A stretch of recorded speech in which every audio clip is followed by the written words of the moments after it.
Mire, déjeme, le vamos a pasar un video, regresando al tema precisamente de Carla Quintana, de la última entrevista que le hicimos precisamente ahí en su oficina, y donde hablábamos precisamente de un proyecto transeccional, cómo lo veía ella y si ella se veía ahí adentro.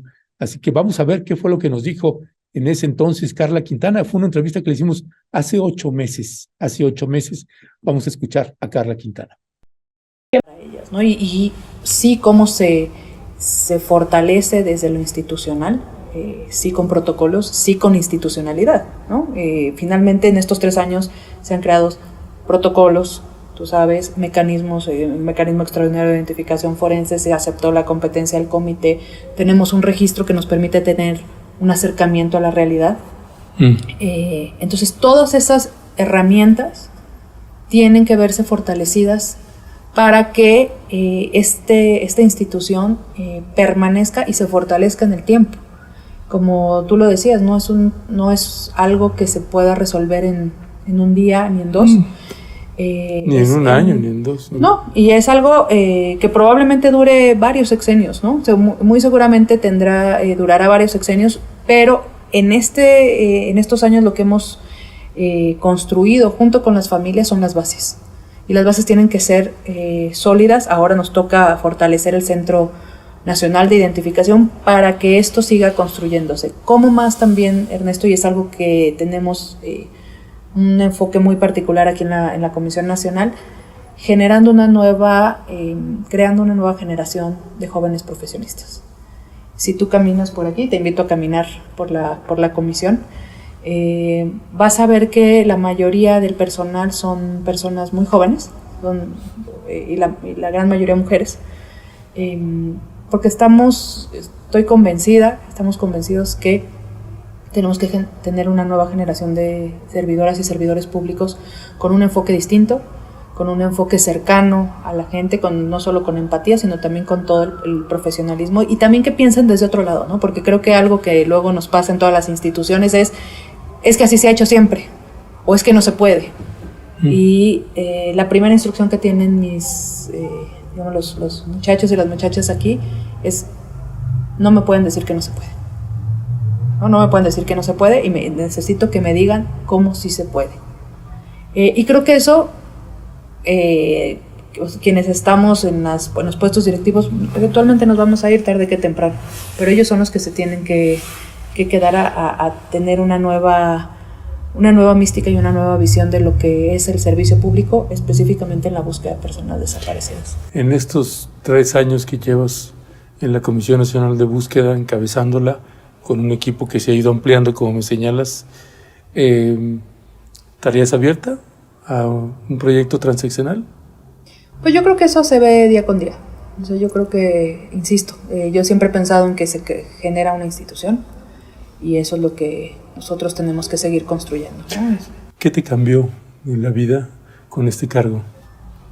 Yo creo que es un cargo que te cambia la vida por completo, ¿no? En lo personal, y no solo en lo profesional. Yo diría que en lo personal, por más que se haya trabajado en tema de derechos humanos, que en mi caso ya había trabajado muchos años, la intensidad, es otra dimensión. La dimensión, la intensidad, la fuerza, ¿no? La fuerza, el dolor, todo lo que uno vive cotidianamente, insisto, desde lo personal, desde lo profesional, desde lo político, desde todos los ámbitos. Creo que es un sitio donde es un parteaguas en la vida en mi caso, y yo creo que de cualquier persona, ¿no?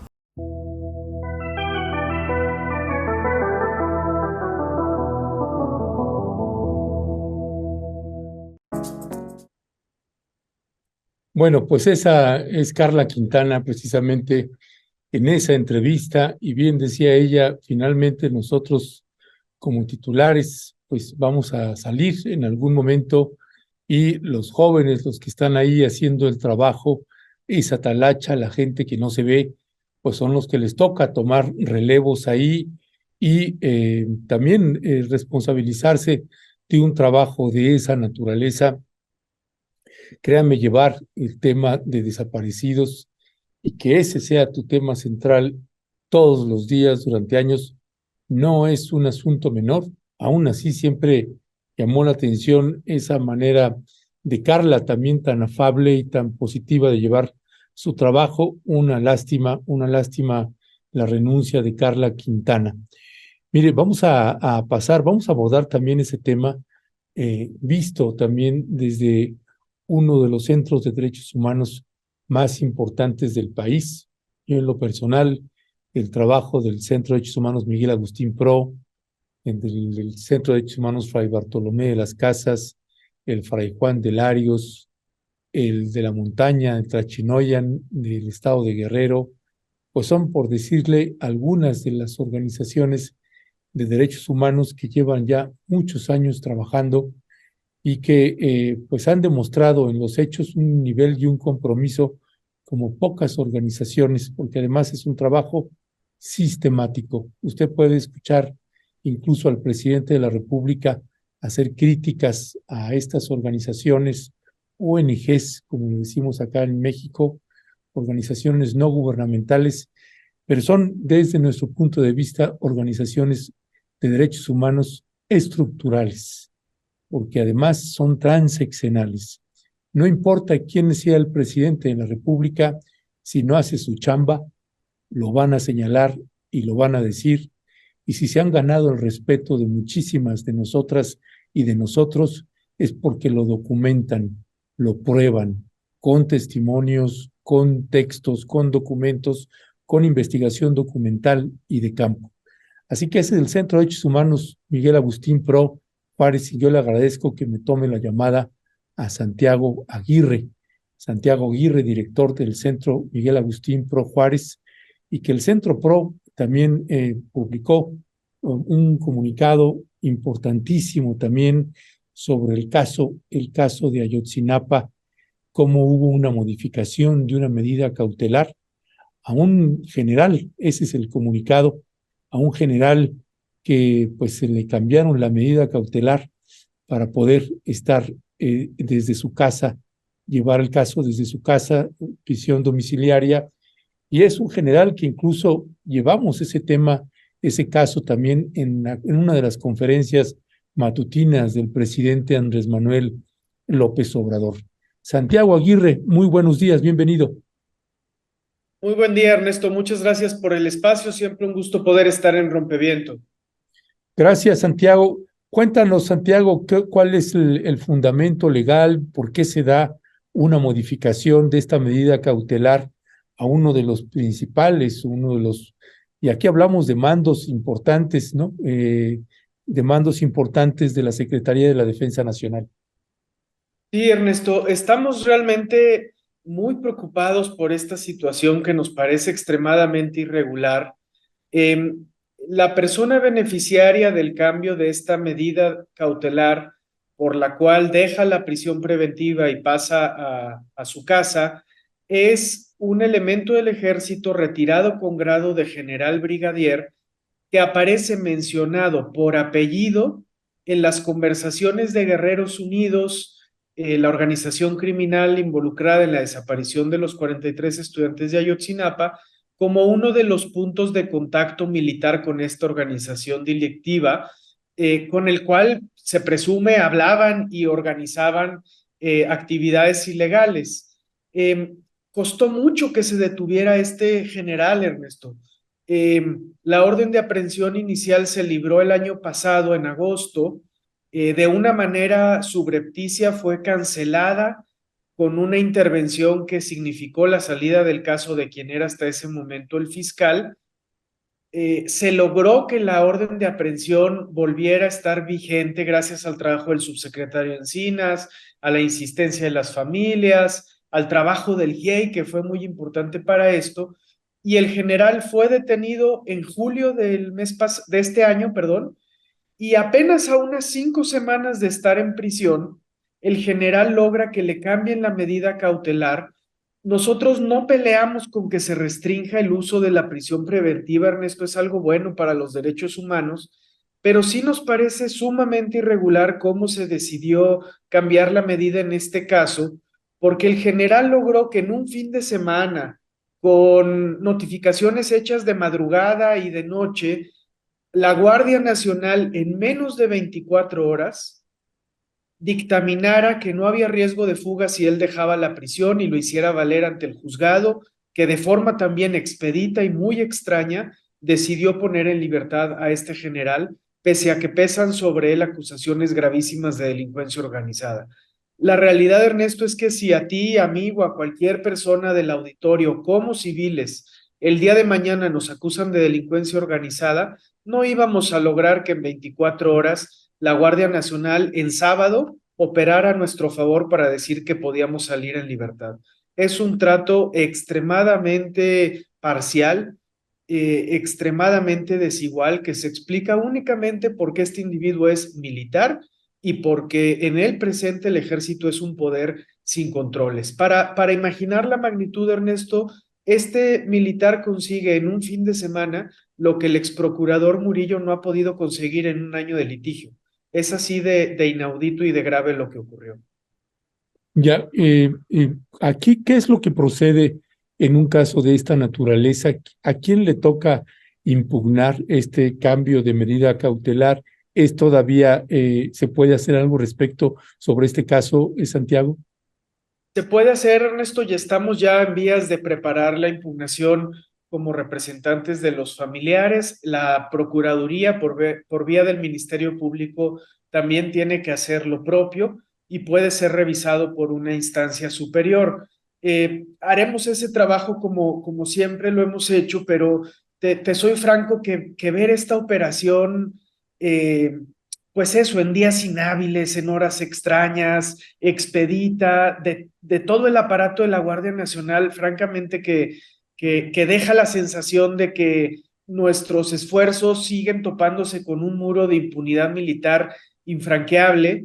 Y bueno, eso genera mucha desazón también en las familias. Apenas las veremos el sábado para explicar los alcances de esta determinación, pero tristemente seguimos viendo en Ayotzinapa un trato muy parcial hacia las Fuerzas Armadas que no esperábamos, que nos entristece y que alerta mucho sobre cómo, incluso si uno dijera en esta entrega de facultades al ejército,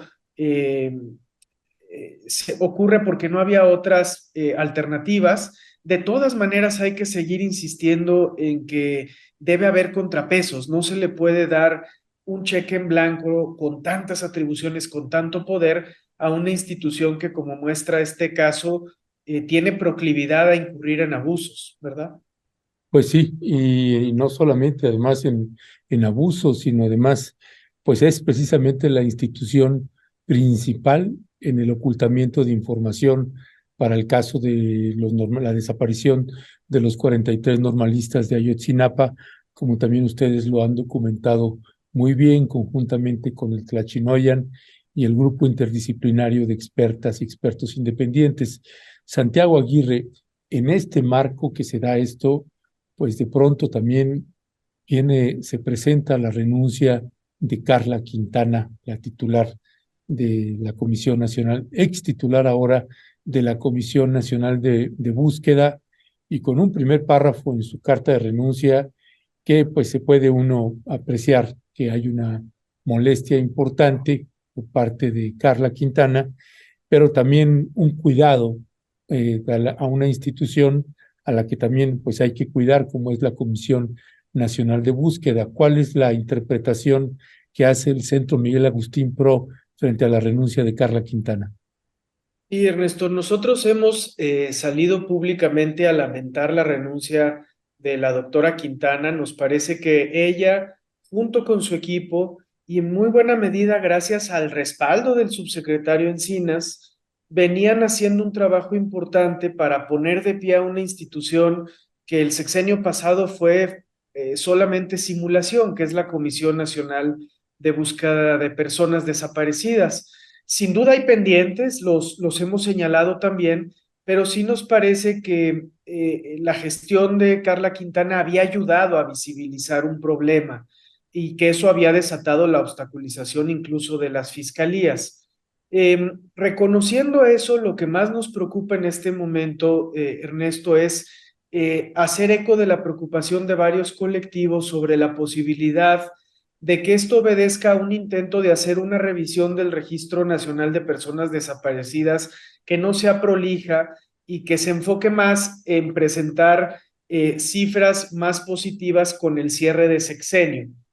Nosotros no tenemos duda de que el registro de personas desaparecidas debe revisarse, seguramente tiene deficiencias, pero esto debió haberse hecho desde principios de sexenio, con la participación de la Oficina de la ONU para los Derechos Humanos, con veeduría civil, participación de los colectivos, y el hecho de que se haga a finales del sexenio, en un contexto ya claramente electoral, pues desde luego que va a levantar sospechas en un país como el nuestro. Queda en la Secretaría de Gobernación gente muy seria, como el propio subsecretario Encinas, y ojalá que este peligro no llegue a traducirse en una manipulación de las cifras. Creo que sí, en todo caso, ante una salida como la que estamos conversando, hay que hacer eco de esa preocupación.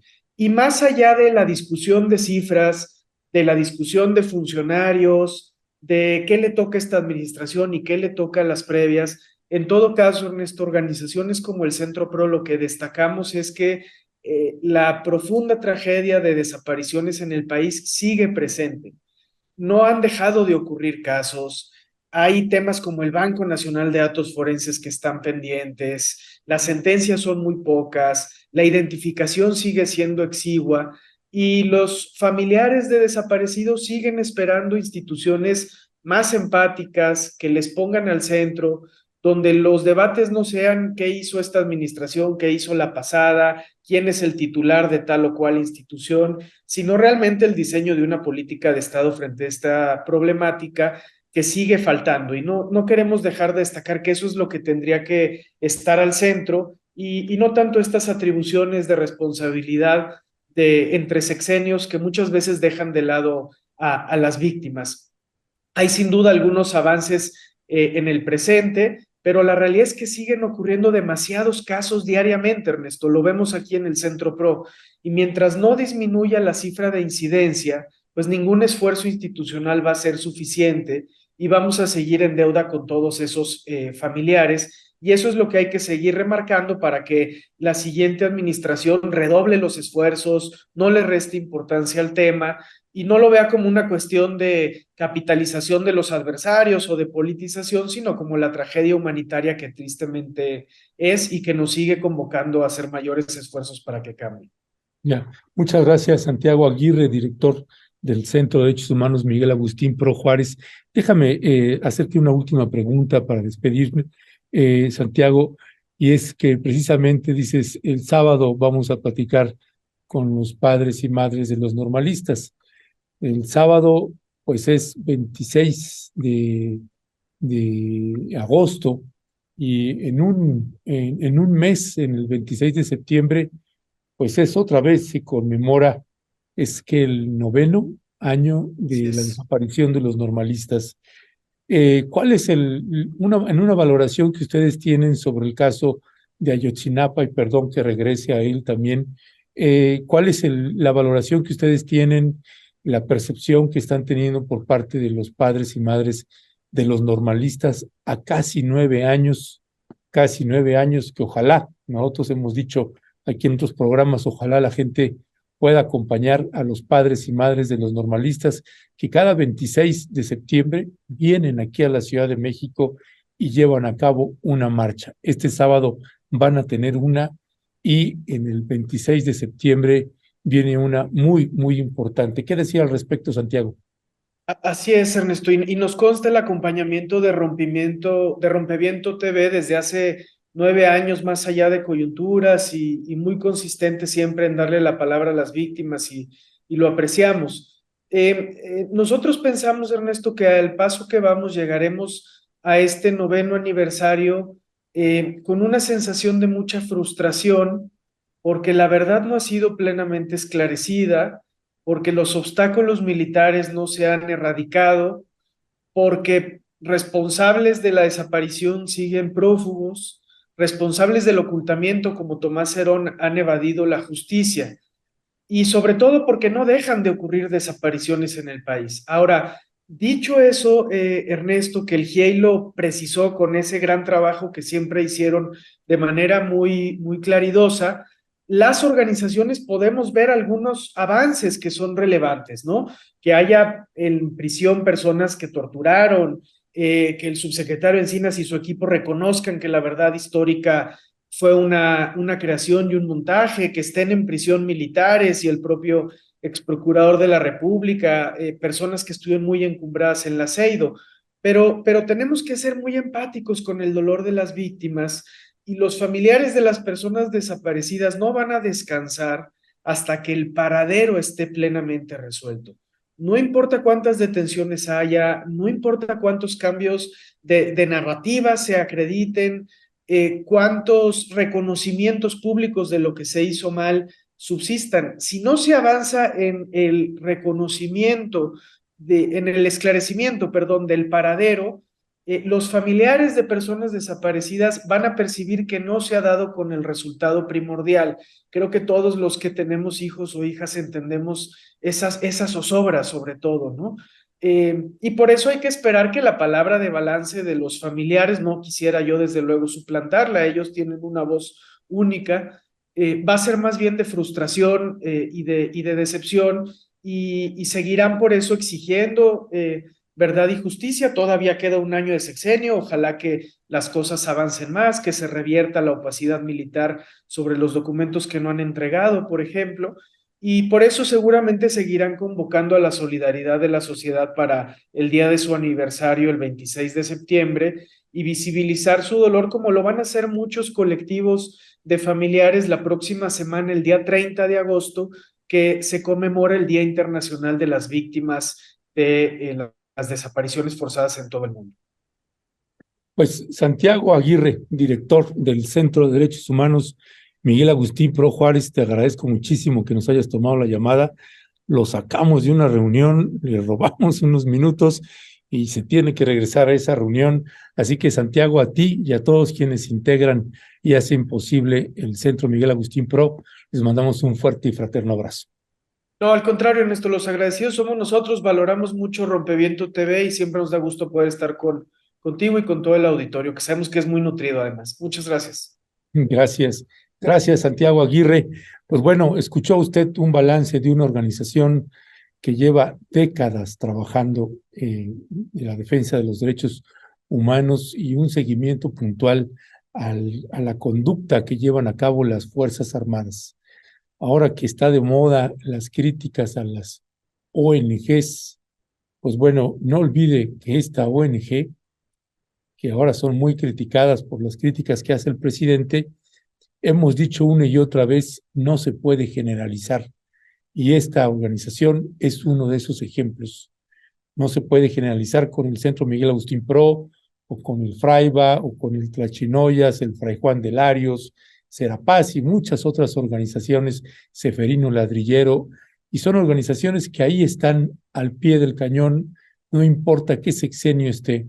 Y son esas organizaciones que nadie, que no se les olvide que cuando estaba Felipe Calderón, cuando estaba Ernesto Zedillo, Felipe Calderón, Vicente Fox, Peña Nieto, cuando han pasado todos esos expresidentes, ahí estaban defendiéndonos, perdón, a todas y a todos nosotros. Y son organizaciones que se va a ir el presidente López Obrador y ahí van a seguir haciendo su trabajo. Y va a seguir el siguiente y la siguiente administración y ahí van a estar haciendo el trabajo que pocas organizaciones luego quieren hacer y más de una manera tan profesionalizada. Así que pues un fraterno abrazo al Tlachinoyan, al PRO, al Fraiba, al Fray Juan de Larios, al Seferino Ladrillero, a Serapaz y a un montón de organizaciones que luego las meten dentro de un mismo saco y a quienes nosotros les tenemos toda nuestra admiración y respeto y agradecimiento por el trabajo que a lo largo de décadas han estado haciendo en favor de las poblaciones más vulnerables en nuestro país.